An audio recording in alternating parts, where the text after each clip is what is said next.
Now, the problem's created when a hazardous train carrying hazardous materials derailed in Northeast Ohio. Some fear the problems are expanding in area, scope, and concern. Now, residents near the crash site are calling for testing and transparency. Our Tricia Mackey joins us live from East Palestine from the latest on the ground. And where you're standing is near the crash site, and it's also near homes. Yeah, this has been a pretty serious situation. So the part of the derailment, we're talking about 50 cars that were derailed, are in Desiree's backyard.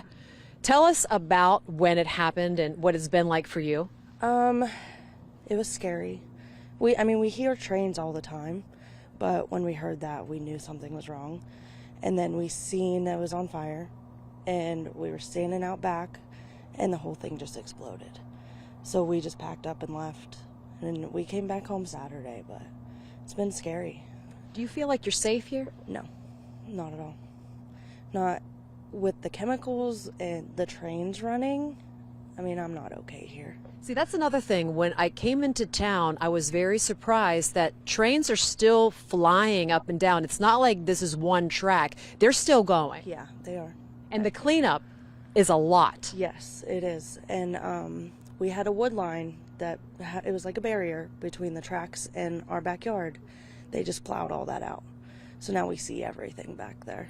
So tell me again, what do you think? How would you describe the smells, the sights, and how do you even sleep at night knowing you don't know what you're breathing in? We don't sleep. It's been very hard. At nighttime, we're smelling it a lot worse than during the day. And we are having some effects. We have headaches, and, it's been rough. My daughter, she's 3 years old. She's still afraid.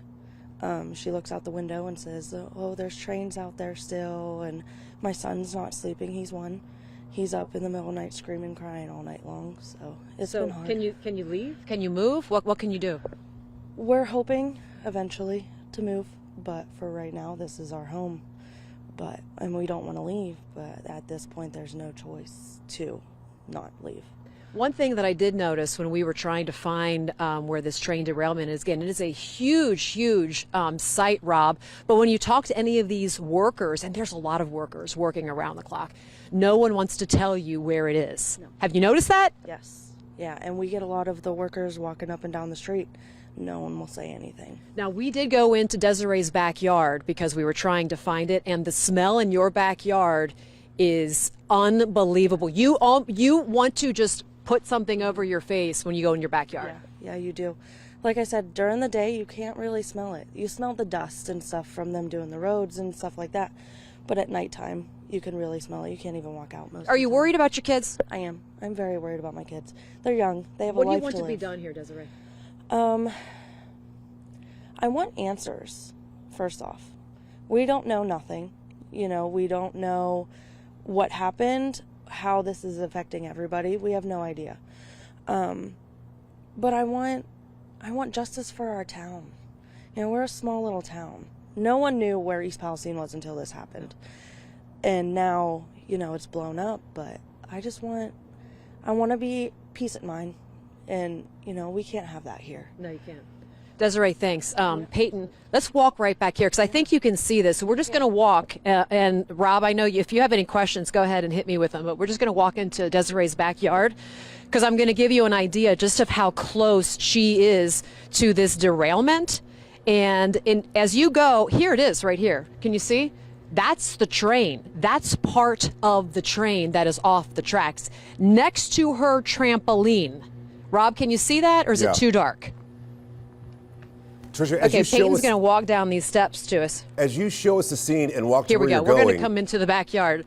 I have one question for you. This obviously is a huge story. We don't know the ramifications of what's happening right now. There are still a lot of questions. Do you see a lot of people like you, journalists on the ground there covering the story? I mean, it made sense to me when she said before this happened, very few people knew about this town. Okay, Rob, I think that's really a good point that you just brought that up. So we saw a lot of workers. Okay, here's a look at the train right here, and this is how close it was to her backyard. This is literally, I could throw a rock and hit the train, Rob. It's that close, and it's that close to her trampoline in her backyard. The smell back here, Rob, it is full. It is pungent. I mean, it smacks you in the face. It's so bad. Now, let me answer that other question, because I was telling you there's a lot of workers here. I don't know if they've been told not to tell us what's going on or where this train derailment is. I mean, literally, we were in the front of her house asking workers where this train derailment was, and it's here. And they're saying, we can't tell you. We ran into 3 people who told us where to go, and they were from Fox News. Those are the only people that we ran into who told us where to go. And I just happened to be driving down the street and saw her lights were on. I'm like, oh, well, let's just go ahead and see if we can like knock on a door and see where it was, not knowing this was in her backyard until this very moment. Trisha Mackey on the ground there in East Palestine. It's not just a story for that area of Ohio. It's also spreading to other communities. She's going to have more at 11 o'clock. We're back in a moment.